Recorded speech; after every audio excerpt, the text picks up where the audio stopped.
Cheeseborough Professor in the School of Engineering at Stanford University, and simultaneously serves as professor and associate chair for education and the computer science department at that same institution.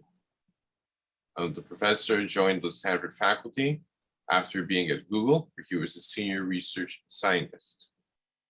His research interests include computer science, ethics, and artificial intelligence, and intersection of those. And he has many distinctions, including serving on the California Governor's Advisory Board when it comes to computer strategic science and implementation. And this was under Governor Jerry Brown. So without any further ado, Professor, the floor is yours. Thank you very much for that introduction. I really appreciate it. And thank you all for joining. What I'd like to do is spend a little bit of time talking about a book that we wrote and the contents which have to do with looking at the relationship of high-tech companies and where we've gotten to with some of the societal issues that we're confronting in technology. And part of that is wrapped into thinking about the pandemic and both the pros and cons we've seen of technology during that time. So what I'd like to do is share my screen with you. And then we will jump right into things. So hopefully you're seeing the screen share now. The book that I'm referring to is called System Error, Where Big Tech Went Wrong and How We Can Reboot. And this book was done jointly with my two co-authors, Rob Reich, who's a political philosopher, and Jeremy Weinstein, who's also a political scientist, but more from the social science side. And my background is in technology. And so what we wanted to do was come together to look at a number of issues in technology through multiple lenses. The lens of philosophy helps us understand the value trade-offs that are involved when we want to make particular decisions in technology. The technologist's point of view actually lets us know what the technology can do, what it's likely to do in the future, and also what it can't do. And the social science view allows us to look at the issues of policy in terms of what we might think of in terms of collective decision-making to get the kind of outcomes that we would actually like to see in technology, and then have those realized through regulation, for example. And so in the work, if you look back probably around 10, 15 years ago, there was a real notion of optimism in technology, that technology was going to solve a lot of our problems, that new advances would come along and help us address issues, both pragmatic issues, things having to do with climate, as well as, social issues in terms of connecting more people in the world. And what we saw, especially on display the last few years, is a real shift toward tech pessimism. People talking about things like privacy breaches and the impact on elections through misinformation that was being circulated through social networks. And what we found ourselves in was, swinging from one pole to another, sort of a utopian view that technology was going to help us solve all these problems, to a very dystopian view that just talked about the ills of technology. And what we wanted to do was take a real sober middle ground look to say there are real benefits that come from technology, but at the same time, there are dangers. And what can we do to mitigate those dangers while still enjoying the benefits that technology has to offer? If we were to consider what happened in the last year and a half through the COVID-19 pandemic, we can see that being on full display in the sense that many children were allowed to keep going to school because now they could go to school remotely as a result of technology allowing for things like video conferencing. That allowed work to continue for many workers as well, remotely from offices. There were things like social networks that allowed us to keep in touch with friends and family, even when we physically couldn't be with them. And so we saw that there's real tangible benefits, even at the time when there was real tech pessimism, there are real tangible benefits to this technology. But at the same time, we continue to hear about issues around privacy. Just recently with Frances Haugen, the Facebook whistleblower, we've heard about a lot of the deleterious effects of social networks, for example, on teenage girls, among other populations, and that enough wasn't done to address or try to mitigate these issues. And so that's where we think about, okay, how can we still get the benefits that technology has to offer, but mitigate some of these harms that have come to light that it seems like some of the technology companies are not choosing to address as forcefully as they should.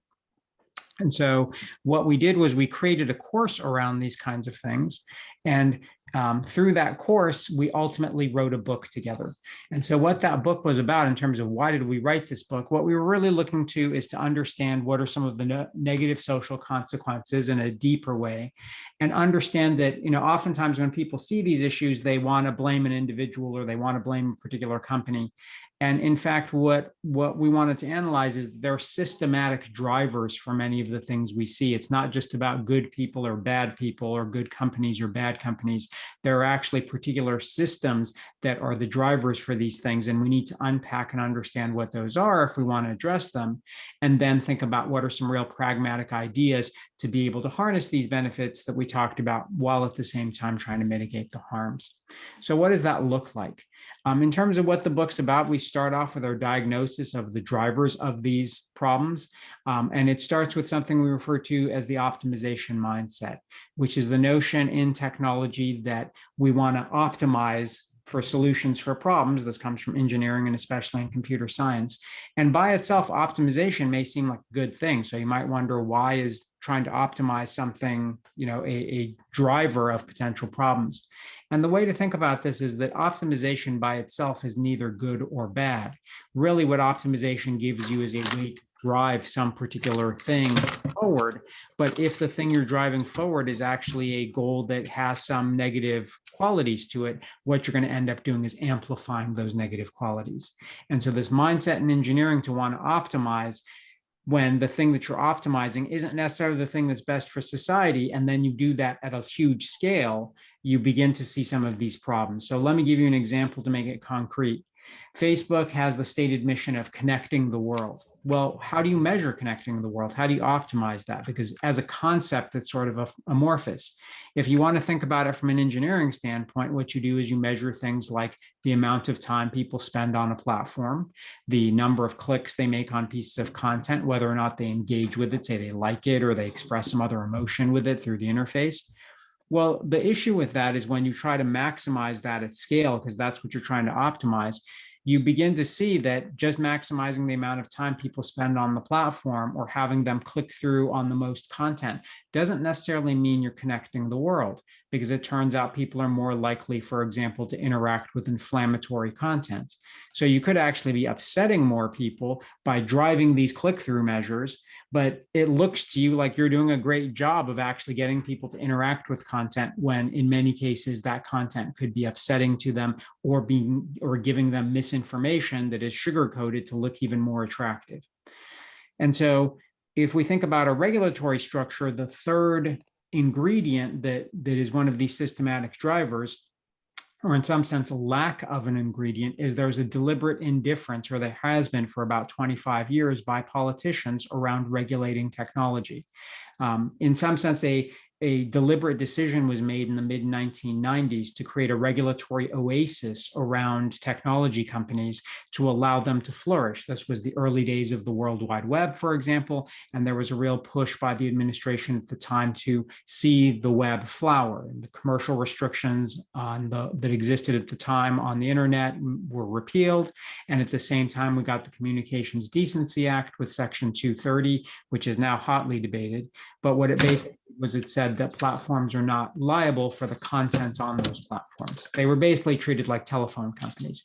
You don't find the telephone company liable for the speech that someone speaks on the telephone. In the same way, that means that Facebook and Google and others are not liable for the content that they display to users, because that content was generated by someone else and they're basically just the communications medium.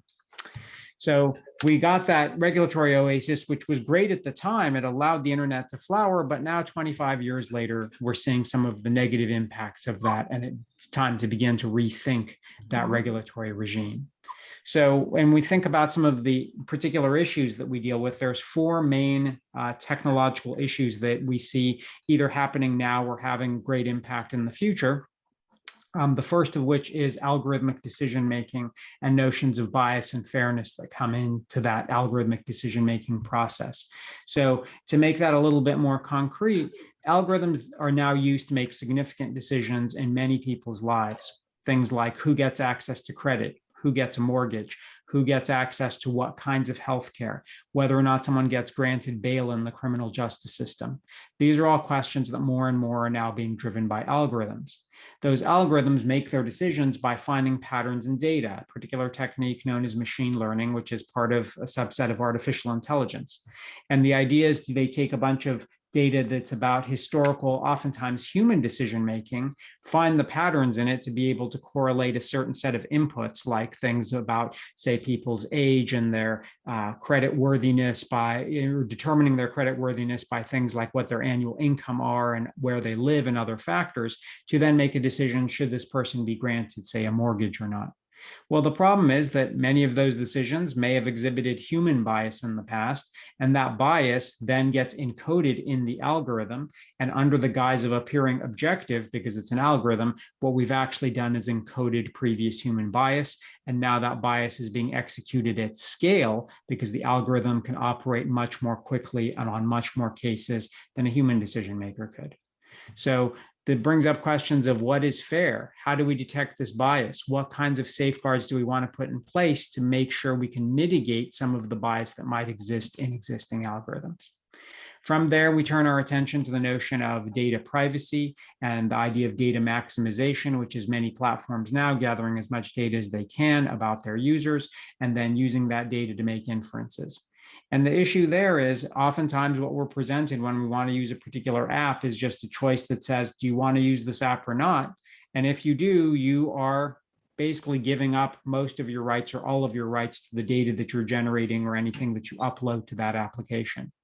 And most people don't even bother to read those terms of service. You know, it's 20 pages of stuff, oftentimes a lot of legalese. People don't want to deal with it. So they just click OK, they give up their rights and they're using the app, not knowing what data is being gathered about them or how it's being used.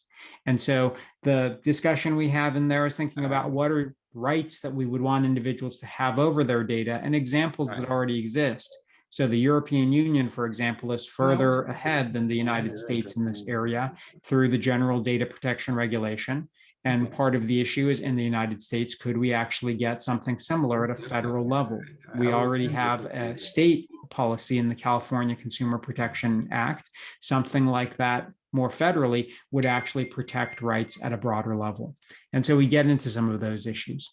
From there, we turn our attention to automation and artificial intelligence. Which clearly there's been a lot of discussion of. One of the main drivers we talk about in terms of AI is the impact that it will have on job displacement in the future and how that impact is likely to be unevenly distributed across different workers. And so if we want to deal with that issue, how do we consider it? I think we're getting a little bit of feedback. Great. How do we deal with that issue? So if we know that coming down the line, depending on who you talk to, the estimates right now say that between 9 and 47% of the workforce in the United States will be impacted as a result of automation. And that's in the 10-year time frame. So we're not talking 40, 50 years out, we're talking by 2030. We need to be able to prepare for that now so we don't get sharp increases in the unemployment rate. So what kinds of things can we do around education and reskilling to be able to better prepare for that eventuality of automation creating job disruption? And then we get into perhaps the issue people are most familiar with, free speech and democracy. And the notion that these days we have a superabundance of speech in online forums. And what that means is that speech can also include misinformation and disinformation that then is used to influence people's decision-making. We saw that on full display in the 2016 election, where it turned out that actually the information space could be polluted by bad actors who actually want to change the outcomes of elections. But at the same time, in the United States, we have this strong commitment to freedom of speech. So how do we navigate that issue to think about trying to control the speech environment from disinformation and misinformation while still protecting free speech rights? The other thing, and that I will show you a brief demonstration of, is how in situations like social networks, there's a tendency for the amplification of information to put people into their own, what's referred to as filter bubbles. People only see information from a particular slice of the world, oftentimes a slice of the world that reinforces their own belief system. So I'm going to share a different screen with you now. And what I want to actually show you is a little demonstration that we use with students in our class, which is a simple simulation of a social network. And in the simulation, we're going to have a certain number of users that are slightly what we refer to as left-leaning. They would be slightly more likely to read news stories from left-wing sites or the sites that lean a little bit to the left. And we have a group of slightly right-leaning users. Now, they're not that different than each other. These are not originally polarized groups. These are groups that are just slightly on one side and slightly on the other. And what we're going to do is we're going to control one knob, and that knob basically says, how likely is it that the piece of information we give you is randomly selected from among your friends versus being chosen as the piece of information that you're most likely to click on? So if we say we're more likely to sort of explore, in some sense, the information ecospace by showing you information from many of your friends, what we actually see in this network, the left-leaning users are in the blue, the right-leaning users are in the red, and the different colored lines between them are the strength of connection, how likely they are to share information. And after about 500 days, you see that this network is still very highly connected. People are very likely to share information between the left and the right. And what we generate in that network is this is the result of being able to actually have a high degree of getting information from any of your friends. But we can change this knob and say, you know, what I actually want to do is maximize the click-through rate, or the likelihood that you will interact with a particular piece of information, because in the real world, that oftentimes means things like you're spending more time on the platform, there's more opportunities to show you advertising, and hence generate more revenue for the platform. So if we run the same simulation, but now just focus on trying to show you information you're most likely to click on, here's what happens after 500 days. So this animation is kind of showing you over time the strength of the connection over various days. And you can see that basically when we get to the 500th day, there's virtually no crosstalk at all between our left-leaning users in blue and our right-leaning users in red. The network is basically broken in half. These two groups of people are now in their own information bubbles. They're basically living in some sense in alternate information realities. That is the polarization that we're seeing. And at the same time, it leads to more difficulty in terms of collective decision-making, because people don't have a shared conception of what's going on in the world, because the information they're getting is basically tribalized. So coming back to our slides, let me come back to share the original presentation with you. So there was the demonstration, and this echo chamber effect happens in the real world. So this is from some data from a paper about 6 years ago by Bakshi and others that analyzed actually 10 million real Facebook users. And what they looked at was when you show these users information, when that information is randomly selected over here, how much of that information is cross-cutting, which means it crosses political boundaries. And versus if you're just looking at selected information, most likely to be clicked on, the probability of cross-cutting information is much lower. And so this effect that I showed you in the simple demo that just had these 30 stylized users in it actually plays out to tens of millions of users in real spaces. It's just a lot easier to visualize in our smaller demonstration. And so what that leaves us with is the question of what do we do about it? Many times people think of technology as just this wave that's going to wash over us, and there's nothing we can do. And our argument is it doesn't have to be that way. The way we think about it in the book is, there are many different levels that one can get involved in the process. At the most basic level, when someone's in a democracy and they are a citizen, they can vote. And that means their voice can be heard and their preferences basically put into a larger set of preferences that are adjudicated to come up with the societal policies we care about. Now, there's different people who are in different positions who will also have access to different levers of power. If someone's a technologist, they can have controls over or influence what are the things that are actually optimized in companies. Executives obviously can push the particular directions that companies move in. But at the end of the day, we're all citizens. We all can make our voice heard. We can try to talk to others to let them know about these issues. And that's part of where we try to get to, is we need to change the regulatory structure if we want to deal with these systematic issues.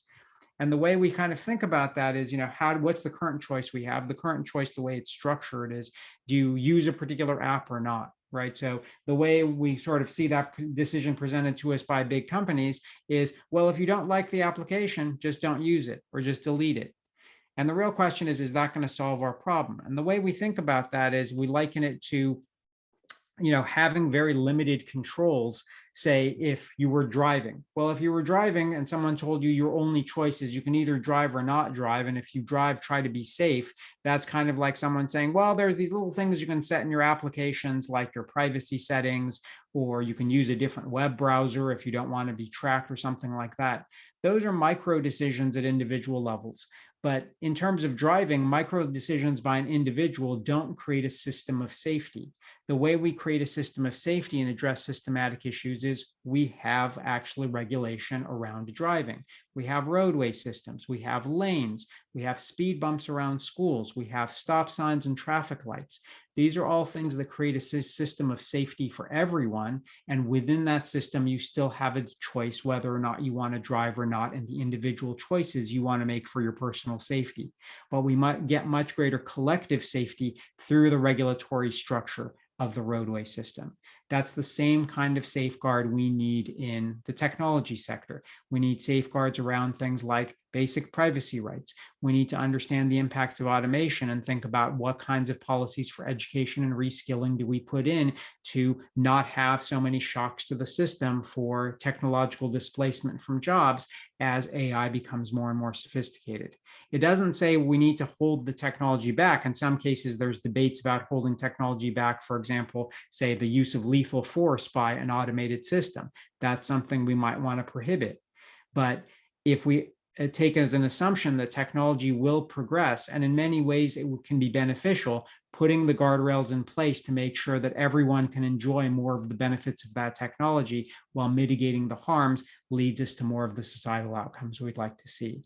And ultimately, that means we need to have a democracy that's capable of governing technology. And that means both policymakers need to take the time to understand more about technology, and technologists need to take the time to get involved in the policymaking process. So the policies that we get to can actually reflect both the good and the bad of technology to mitigate those harms in an intelligent way, because we actually understand the technology at a deep level, while also understanding the complexities that come from making policy. So we only get to the places we want if everyone's involved and everyone makes their voice heard. And so that becomes the challenge for all of us. Thank you very much for your time and your attention. And I will stop there. Wow.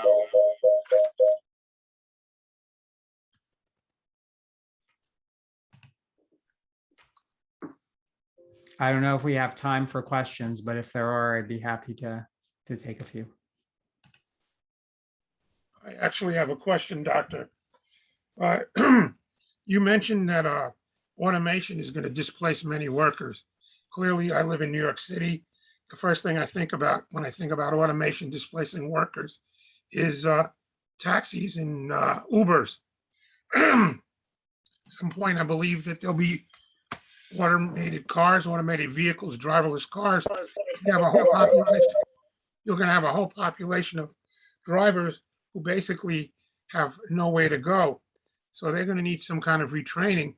And I think this is a subject that hasn't really popped up in the last year or two. It's been out there for quite some time.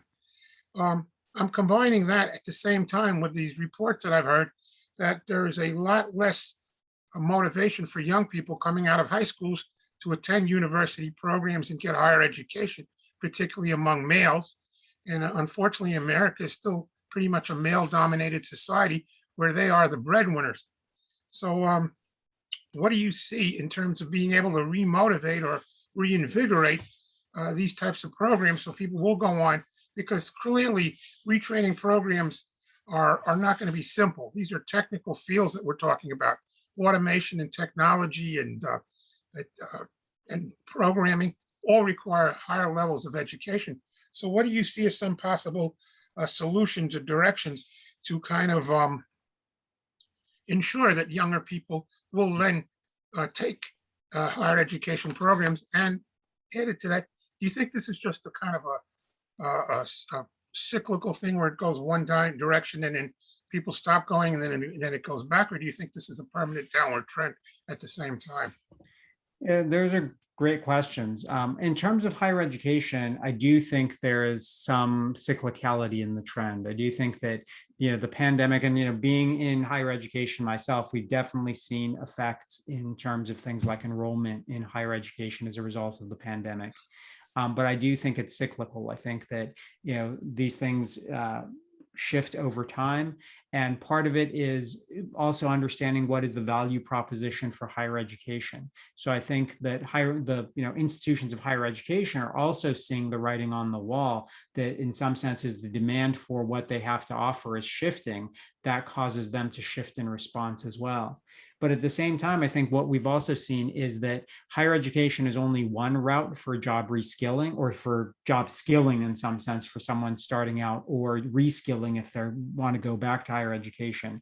And that's the place where, getting the sort of support that we need and the funding behind education to also support alternative routes. So something that doesn't require a 4-year degree or even a 2-year degree, but are there programs we can build that allow someone in 6 months to get a very focused set of education to be able to make a transition from one existing job, say being a taxi cab driver, to some other job that still requires a particular level of skill, but may not require 4 years of training.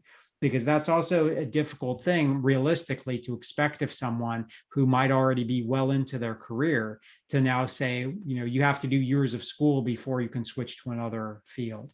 And so that's the place I think we really need a lot of emphasis. I mean, higher education is great. I'm an advocate for that, but I do think we're going to need other kinds of programs that are much shorter in scale to get the kind of reskilling we actually need for a mid-career job force. Just one quick follow-up. Are you optimistic that this retraining and this redirection is going to occur? Because as I indicated when I made my initial query, is that I've heard people talking about we need to retrain and redirect the force for years. Here in New York City, there is one commercial where we have an ongoing TV commercial where they're talking about, I used to drive a truck, or I used to do this, and now I'm moving into coding. Clearly, not everybody can go into coding because that field will become saturated. But are you worried that we're not moving quickly enough or moving with enough temerity to get these changes to occur? Yeah, absolutely. I don't think the changes are happening quickly enough. I mean, that's part of the reason for writing the book, is to try to bring more of these issues to light for action to be taken. But I very much agree with you. I think more needs to be done, more quickly. I do think we'll get there. So at some level, I'm optimistic of getting there. I'm not as optimistic about the time frame, and that's what I worry about: is how much unemployment, how much disruption are we going to see for what period of time, because we didn't address these issues early enough. But when we actually get to a point where we have like large scale automation for the transportation industry, that about 9% right now of the entire US labor force is involved in, that has huge potential to increase the unemployment rate. And can we move the reskilling along faster so that we don't see this huge bump in the unemployment rate? And that's the only time at which lawmakers actually take some action. I think that would be tragic to see, but I do think it's possible. So we need to move more quickly. Thank you. I appreciate that. Thank you so much. Professor Sahami, this is Dr. Elko. I really thank you for that insightful presentation. And thanks for having me. Thank you so much. So we actually been expecting you. I'm sure some people who left will regret this. So one issue I took about three issues that I was able to pick up from your presentation. One of them is this, where you said that the effects of technology are ours to shape. So I get that, but I do not think that, yeah, maybe people who are policymakers can influence that, but ordinary folks that consume the social media and all that are vulnerable. They are not able to really bring about change. I tell you, I'm sure you must be familiar with a book called The Cost of Connection. Yeah, actually, I used to mention that particular book to some of my students in terms of how I explained to them how they're also making people rich without what they call digital colonialism, right? So, you know, before the colonial experience, people were forced to come and become slaves, right? But today, we have become slaves to all these tech giants without our knowing it. We are making money for them and they are not paying us, right? A lot of people don't know that until you draw that attention. So, and they have become so much addicted to all these social media. I saw the clip you have there, the slide where somebody says, what should we delete Facebook and stuff like that? So I want to expand more on this. How do you think the effects of technology are truly ours? When I talk about our society, all of us, both the educated and uneducated, and a lot of people who are not even familiar with how they're being exploited and all that. So to what extent can ordinary folks control or shape the situation to a level that they are no longer vulnerable or exploited? Good question, and it's a long process, and I think that's the challenge. Is there aren't simple solutions that are easy to enact, but what they require is the people be involved and they express, in terms of the people they vote for, the ways that they talk to their elected representatives, because there actually, I do think, is a regulatory window that is opening now. We've seen in the past couple of weeks, more hearings in Congress, especially with Frances Haugen, the Facebook whistleblower. And I think Congress has gotten themselves into a situation because they've shined such a bright light on having these hearings and bringing her in for testimony, that they will look foolish if they do nothing. Now, there is a world in which they will look foolish and do nothing, right? I don't rule that out. I think there's a chance that happens. But I think the fact that if you look now at what's happening in Congress versus, say, 2 years ago when we had Orrin Hatch, who didn't even know how Facebook made money, right? And it was laughable. We have much greater understanding in Congress, and especially among the staffers of those Congress people who are much more tech savvy. The question is, how do we get the outcomes we really care about? Like some of the issues you're talking about have to do with, for example, having sensible privacy policy that gives people more control over their own data and sets the default settings for how data is gathered to be much more stringent, that far less data by default is gathered by people as they interact online. Those are things that can be regulated. In terms of the European Union, we've actually seen a template for that in GDPR, the General Data Protection Regulation.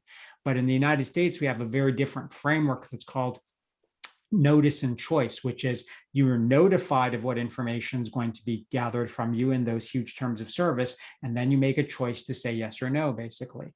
And our view is that framework is too anemic. It doesn't actually address the problems in a meaningful way. And as a result, people don't really understand what data is being gathered from them and how it's being used. But to get the policy outcomes that really put power back in the hands of people, people need to exercise their power to say, well, we're actually in control of the electoral process. That's a long game, but that's the biggest lever I see to actually get there, which is why people need to get involved, get informed, and take these issues seriously. Yeah, thank you very much. Do we have any other comments? But again, maybe what he just spoke, the thing he said about Congress' willingness to address this issue, because as divided as we are today, it seems to me like there seems to be some kind of unanimity in dealing with this issue between Republicans and Democrats. That's what I can sense. I may be wrong, but that's what I sense in Congress. And he said that building a democracy capable of governing technology. So how does that happen? Is it by making it a central issue in electoral debates or something? Well, even if it happens in the United States, how about other emerging countries, how some of them are even, just you mentioned Oran Hatch, for example. Some of these other people don't even know a lot of things about how this technology works. So how a lot of people may not even know the connection between governing or governance and technology, right? So how do we honestly build a democratic architecture that will be able to govern technology to the extent that people are not exploited to the advantage of society? Because technology is good, no doubt, but sometimes these things can be abused. All right. So how do we build that architecture that should be able to ensure that people are in control of technology rather than the other way around?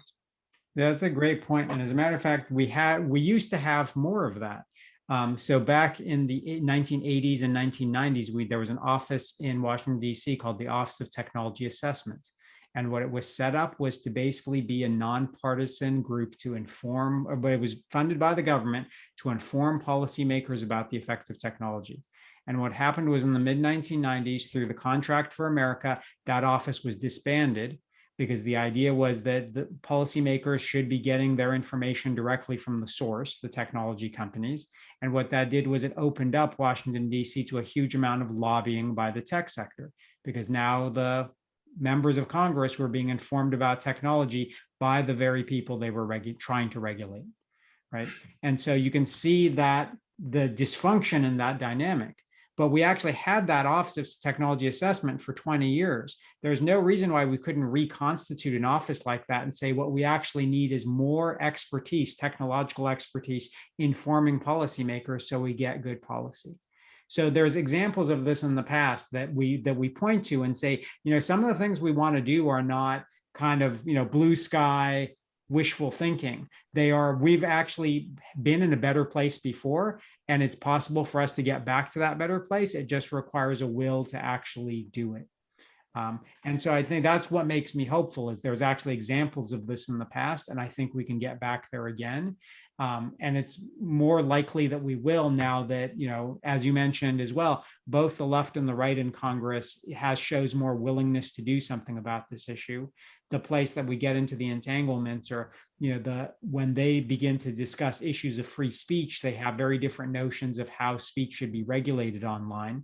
But I think that's one of the issues that comes further down the road. In the meantime, there's certainly privacy policy we could get that there would be bipartisan support for. And if there's the greater awareness, as Robert was referring to, of what's going on in the labor force, I think we can actually get some useful policy around educational support that there's actually support for the left and the right for, because the left generally is in favor of education policy. And on the right, many of their constituents are the ones most likely to be impacted by automation. So they have a vested interest in those policies as well.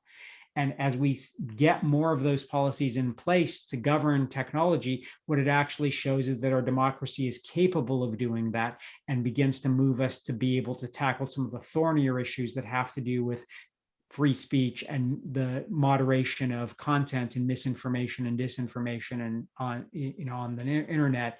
I think that's probably the most difficult issue to deal with. But if we can take the smaller steps of regulating other forms of technology before we get there, we will build out that capability to be able to really assess technology better.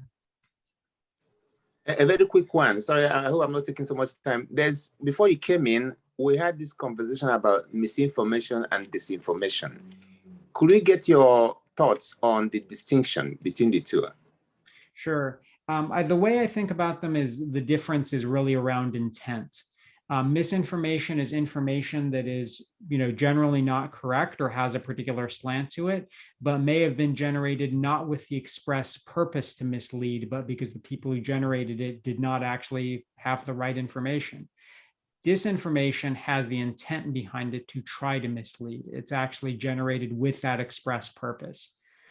And so for example, in a lot of the political influence we saw in the 2016 election, especially influence that was coming from overseas, that was disinformation, right? It was actually generated specifically to sway the electorate in a particular direction.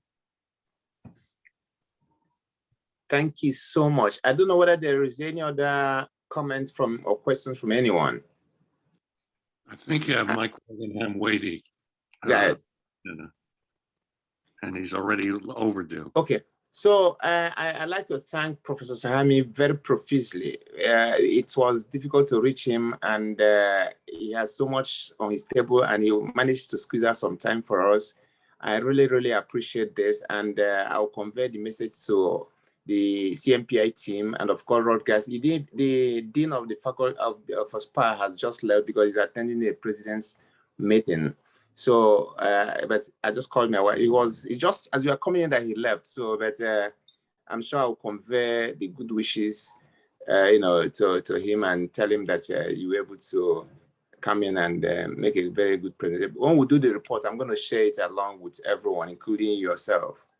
Thank you so much, Professor Sahami, and my regards to California. Thank you. Now, George, can you introduce the next speaker, Mike, please? Thank you. Mike Wagenheim was originally a sportscaster here. He's based in Philadelphia. He has become an Israeli-based political TV reporter with vast experience in radio, television, and internet broadcasting, including reporting, hosting, narration, production, and editing. Writing for print and broadcast, Mike's well-rounded skills in media relations, social media, community relations, and event management makes him a valuable asset to the media industry. Mike will particularly speak to the question of how has the pandemic and the course of the pandemic been viewed from the viewpoint of the State of Israel. You have him? Is he coming in? Yeah, I can see him. You got me? Mike, the floor is yours. You hear me okay? Yes. Wonderful. All right. So just a little background. I spent about 3 years covering the Israeli parliament and the prime minister's office. And then right before the pandemic moved to New York. So I kind of have a perspective of both the Israeli pandemic situation versus the American side. I really appreciate you guys hosting me today. The theme is pandemic paralysis and what the media and government learned. And I think Israel is really a case study in this. And it all goes back to the ethos of Israel. There's this tendency in this country to unite in the face of an external threat. And that doesn't skip over journalists, by the way. They kind of get caught in this. And studies have examined the newspaper and the media response during times of security crises. And it's really shown that the media adopts a national credo, sometimes, oftentimes, at the expense of questioning political action, at the expense of questioning military action. The coronavirus pandemic was really framed and perceived as an external threat, like a military threat. And we heard phrases, we have to win this war and we have to conquer the battle against the virus. And it became very common to hear in political speeches, in health information, distribution, analogies that were made by security-related institutions. And this was really a metaphor of war. And it's something that the Israeli public is used to. And when they hear about war, they adopt a certain stance, a certain posture. War and battle is something that unites the Israeli public, but it also leads oftentimes to an unquestioning mentality amongst the public, an unquestioning mentality amongst the media as well. It's also important to understand in the context of this pandemic that not only was there paralysis in terms of multiple lockdowns, and I mean severe lockdowns of the public, but it also came in the context of government paralysis. This pandemic came in the middle of a set of elections in Israel that saw four national elections in 2 years, mainly revolving around the problems, we'll say, of the prime minister at the time, Benjamin Netanyahu, who was surrounded and dogged by corruption allegations, is currently on trial. And so there were many that were questioning his motives during the pandemic, whether they were in the interest of the nation, whether they were in the interest of him personally, or whether there was some mix in between. So it's important before I get started to kind of note those contexts of what was happening and frame it in the larger picture. So this pandemic really triggered this long-standing, almost mechanical fixation in Israeli society that comes with in times of crisis. There was a study done, and some studies just reveal what should be common sense anyway, that it's critical to establish public trust during times of crisis in the people that are leading the way. And the higher the public trust and the evaluation of crisis management, then the more the public will comply with the guidelines that are taking place in order to get the crisis under control. It was also found in this Israeli study that crisis management and information cannot be approached in the same way for the overall public. Now, Israel is a very diverse society. And you have the secular public, you have the religious public, you have the Haredi, which is the ultra-religious public, you have Arab society, and you have a few different demographics in between. And you're dealing with a society that does not communicate professionally well to begin with, a government that does not communicate professionally well to begin with. A lot of the folks higher up in Israeli communications positions are political appointees or through the old system of patronage. They don't have a whole lot of experience when they get to that level, and it shows in times of war and it shows in times of crisis, and the Israeli government did not do what is suggested, which is to communicate to each constituency in its own way.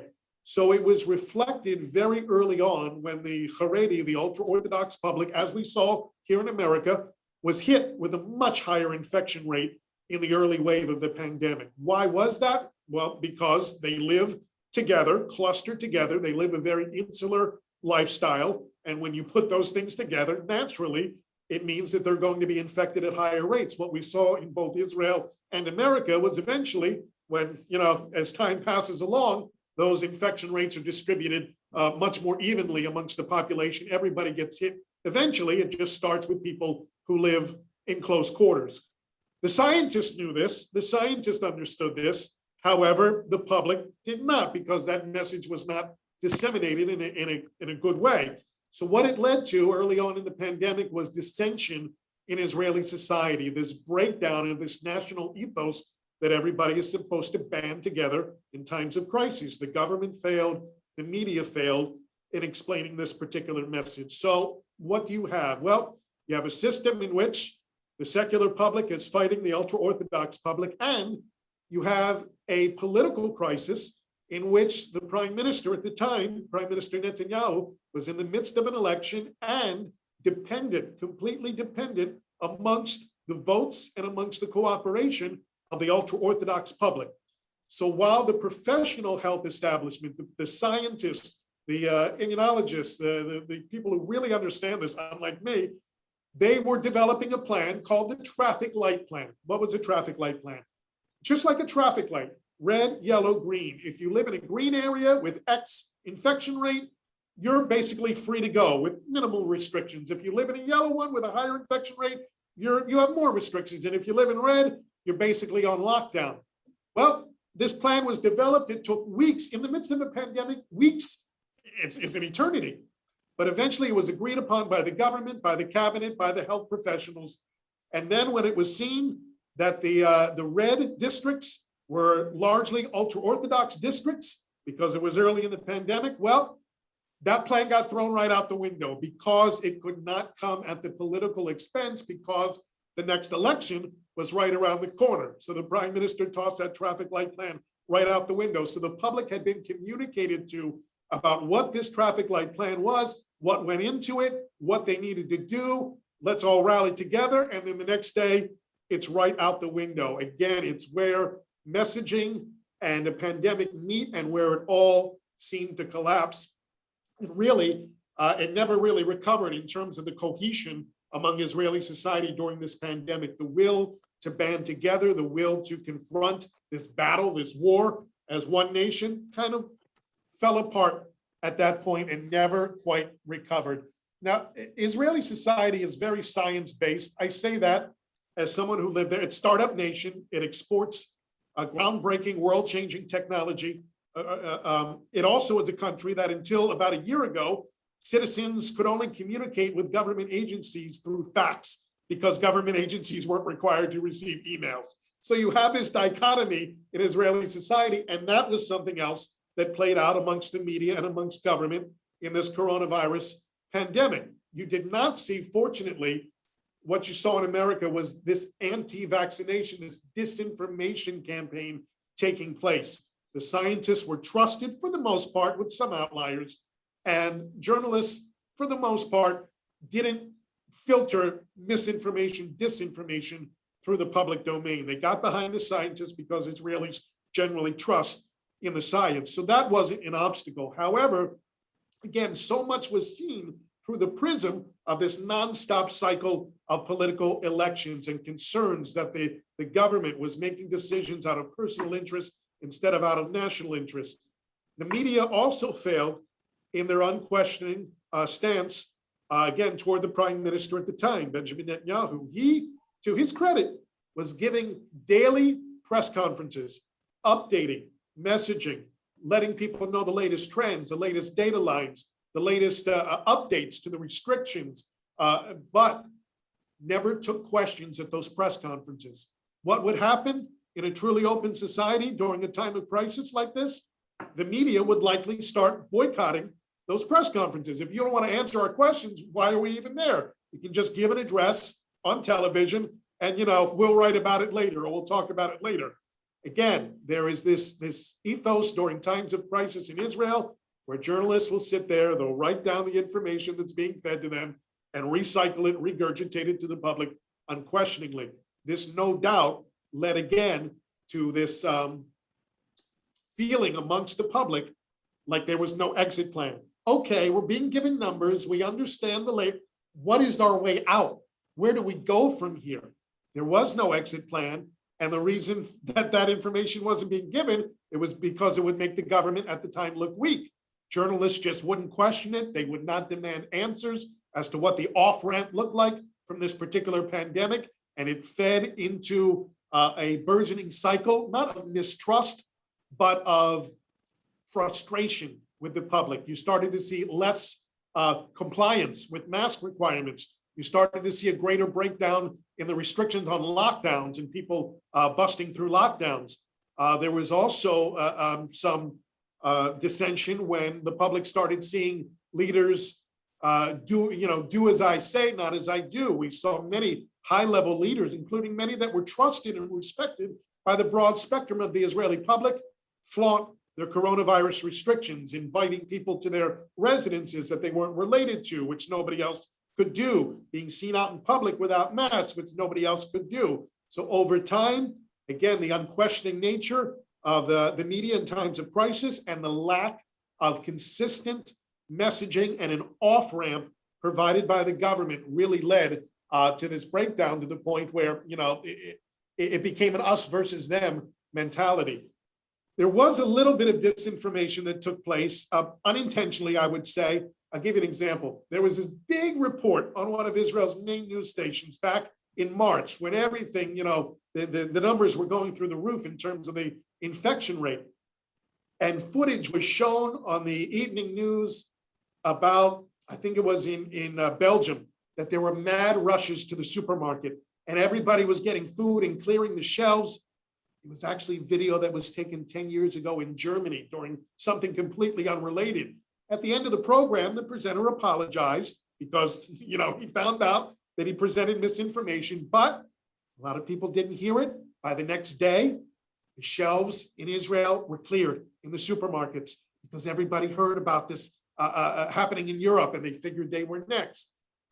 That, again, just a lack of the government stepping up and saying, hey, this isn't really happening here, but that message never filtered through. Some other things to talk about in terms of this dichotomy within Israel. We saw as well the journalists running up against the government. There was a directive given by the government at the time in order to try to control the coronavirus that the internal security agency in Israel, the Shin Bet, was to develop a mechanism where they could track everybody's phone. Everybody's location would be accessible at all times to the internal security agency. Can you imagine this happening in America? There would be a civil war. But for the most part, people in Israel accepted this. They accepted this as a means of contact tracing. They understood that this is something that needed to be done. However, this was one of the few times where journalists said no, because they saw it as a potential means to track their sources. They said, if you can tell who we're coming in contact with, by who's on our phone, by our data location, our signals, then we're giving away our sources to you. And that was when they drew the line and said, you know what? We're along for the ride. We understand it's a time of crisis, but if you're coming for us, enough. It was okay if they went after the general public. When you're coming for the journalists themselves, that's when they said enough. So there was actually a Supreme Court case in which the Supreme Court sided with the journalists and said, no, you need special permission, you need consent from the journalists in order to do this. Most of the journalists did not consent in the end. It was okay for the general public, not for the media. There was also this case of vaccine diplomacy in which the general public and the media, and this was later on in the pandemic, again, questioning the government because the motives just weren't clear. There was a term that developed only in the coronavirus pandemic called vaccine diplomacy. It became a case where the Israeli government was buying huge amounts of vaccine at taxpayer expense, and then the government was donating those to other countries in return for, nobody knew. There were secret deals going on. Nobody quite understood what was going out and what was coming in. Their tax money was going out, but nobody was sure what was coming in. It was later revealed that donations that were going to Russia for vaccines were actually part of a prisoner exchange in Syria that Russia was trying to facilitate. So vaccines were going to the Russians in exchange for their help in getting Israeli prisoners that were being held hostage in Syria out of there. So again, this lack of honesty with the public, this lack of a consistent messaging with the public really started to take hold. So what you saw at the beginning of the pandemic, in terms of this banding together of the Israeli public, as it went along, as journalists were too late to figure out that they needed to defend the public's rights, as the public started to figure out that it was an us versus them mentality and they were being pitted against each other in the course of this endless election cycle, you really started to see this breakdown that you didn't see during actual wars. You would have never seen this during an extended war in Israel, but you saw this within the course of the coronavirus pandemic. Eventually, it led in part to the fall of the government. There's a new government in place now. It's interesting to see Israel in the, and I have to go in just a couple of minutes, this model of vaccination that the world looked to in terms of its vaccine program, a global model that people have taken the data from and used it in order to improve their own vaccine delivery systems. And yet a country that had at times the highest or some of the highest infection rates in the world. Again, this dichotomy between an innovative nation that is dependent on science and also a country that was dependent on political interest at the same time. And you saw that in the incredible infection rates and the incredible vaccination rates as well. And it's reflective in some of the things that happen in America, but really taken to the nth degree in Israel because of those competing interests that we saw and the way that both the government and the media handled this particular period of paralysis. Thank you very much, Michael Wagenhai. That was a very interesting presentation. Actually, trying to provide a bridge between the two worlds, Israel and United States. I really thank you for that. But the perception generally was that Israel handled the pandemic well, probably better than the United States. But your analysis probably show a different perspective. But I'm more interested in the area where you said the media failed and the government failed. That's really, it's terrible. And also the way you also have described the pandemic as war. Even Donald Trump actually declared it war and said he was a wartime president. We know that it was really a crisis.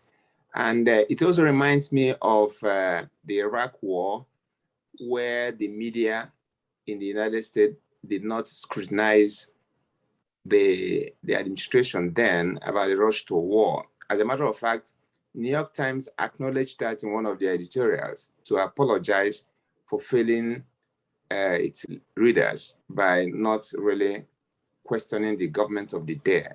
So it's probably the same way that you also seen that the media failed? Because if a government should come and address a press conference and nobody asked questions, they could have as well written a press release and sent to media organizations. So, but they wanted to get it both ways, to have this optics of, oh, we're handling the situation when you cannot answer the tough questions. So to that extent, maybe, yeah, probably the media failed. But at the same time, that failure of the media, is there any lesson you think the journalists or the media organization in Israel probably would have learned from this? Because we're trying to look at lessons we can glean from some of these failures, or if there are places there were some successes, we'll learn that and say, okay, next time, should this thing happen, let's not repeat this mistake. Or if we did well, let's replicate that success. So that's the question. I think some of the lessons to be learned from this particular pandemic in terms of the media is to ask what comes next.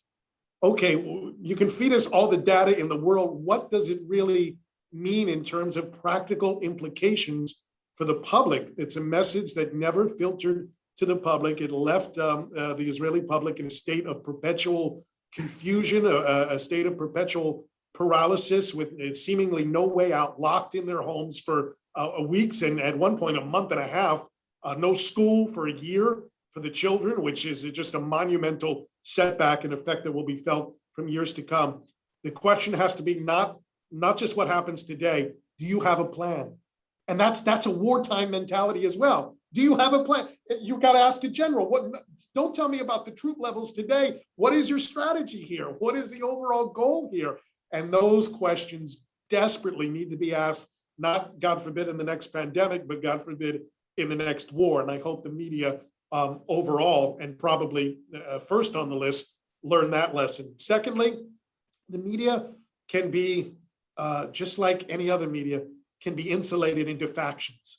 And in Israel, there is a largely secular media. There is a completely distinct and different religious media. There is an Arab media that doesn't even speak the same language. And there was very little crossover, and you were essentially talking to your own constituencies. And in America, we have it in a way with MSNBC and Fox News in America. But when you're speaking literally a different language to 20% of the country, it's problematic. So I think that's another lesson to learn, that there needs to be, the media needs to understand that they cannot only talk to their own constituency in times of national crisis. They have to understand what else is going on in society and filter that information through to their readers, to their viewers, so you have a better understanding that your neighbors, even if you don't speak the same language, even if you're completely different culture, that you understand better their particular situations and why things are happening in their communities that might not be happening in your own community. So there isn't this dissension that breaks out. All right. Thank you very much. More questions, please.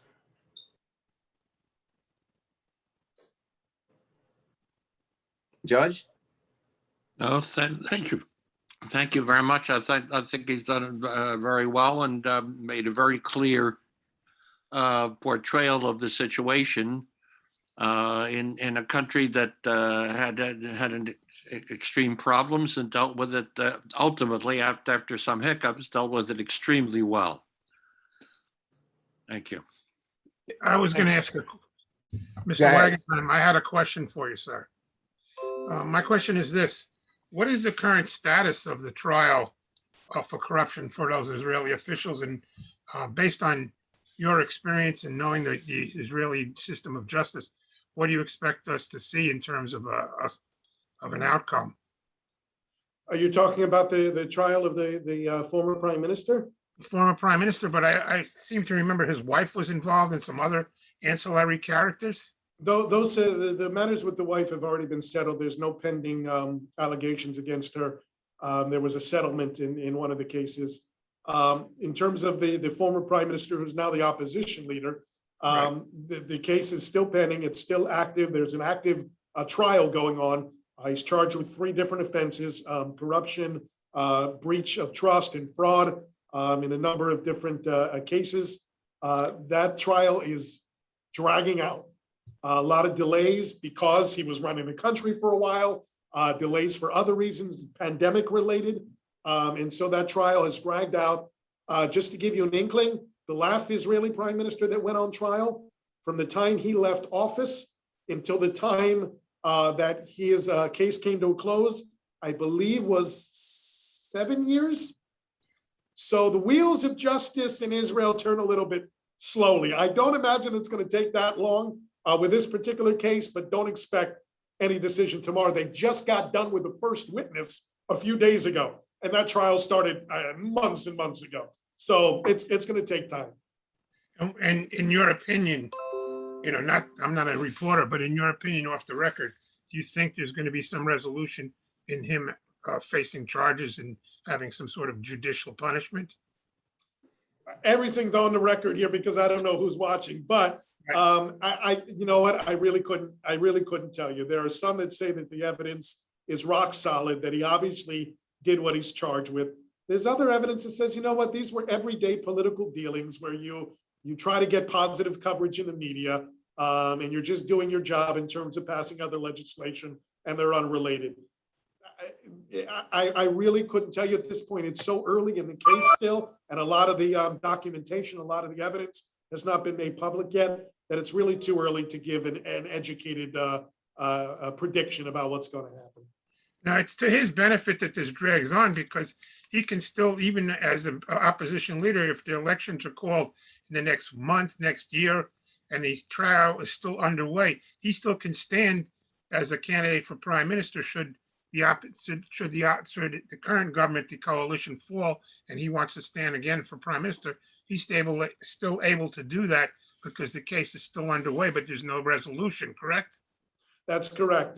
Nothing to bar a candidate from becoming, at least now, the current coalition is trying to pass a law that would prevent that. But as of the time I'm speaking to you, there's nothing that would restrict him from becoming prime minister again after another election. It must be noted that just last night, the Israeli government, the coalition passed a budget, not only for this year, but for next year. And that is a milestone in a government, because if the budget doesn't pass, then the government automatically falls and you automatically go to another election. This government could fall for other reasons. It's very fragile and has a wafer thin majority, but it won't fall because a budget hasn't been passed. The next budget isn't due until, I think, March of 2023. So I assume Israelis are exhausted with this cycle of elections and No doubt. I'm exhausted just reporting on it. I don't even live there anymore.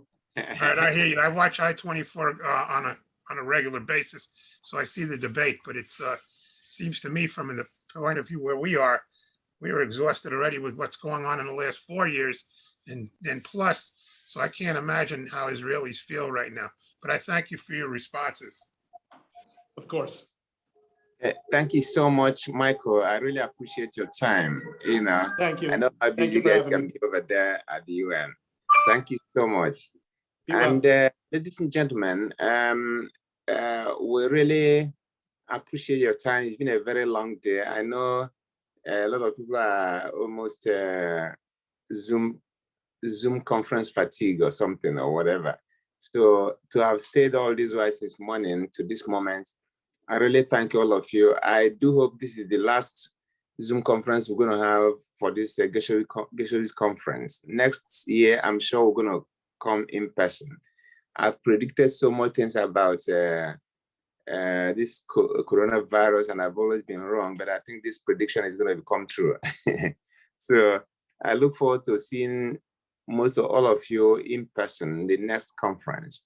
And also, I want to thank George, Robert, and the team, and all the participants I can see here. I don't have some of their names, the single names. There's one in Kiro, there's Christiana, Bell, and so on. So, and woman, Max, there's another Max Baxter. I can't pronounce the name. So I really thank you guys for the opportunity of coming to this conference. I will extend the invitations. We'll prepare reports of this conversation in such an intelligent and eligible way that even non-participants can always read it and see some of the conversations and some of the policy issues that you have raised, their implications, and possibly how it can affect change in one way or another.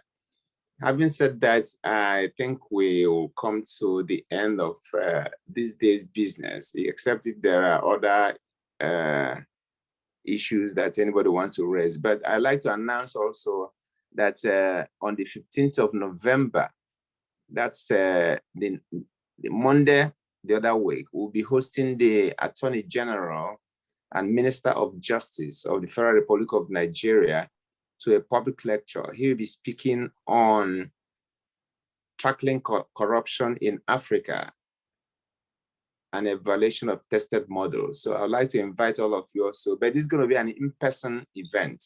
That's the good news, because we've had enough of this Zoom conferences. So it's going to take place at 4 West 43rd Street, beginning from 1 o'clock. Actually, we're going to set it up from 12, so that people will come on time, because the minister will also leave for Washington that same evening. Did you say 41st or 43rd? West, in our office, West 43rd Street. There's a conference room there on the ground floor. That's 4 West 43rd, 43. Thank you. So that's where it's going to take place. And I look forward to seeing all of you after more than 18 months in hiatus. So thank you so much for participating. And I hope to send across the reports to all the participants. Okay, Edmond, you're there. So you want to wrap up finally so that people can leave. And so I'd like to thank all our distinguished speakers for participating. I'd like to thank all those who are listening for taking the time to listen today. And we look forward very much to having all of you at our next in-person event with the Attorney General and Minister of Justice of Nigeria. This is a very substantial coup for the CMPI, and we look forward to see you all there in person. And thanks again for attending this Zoom event. Thank you. Thank you. Bye-bye.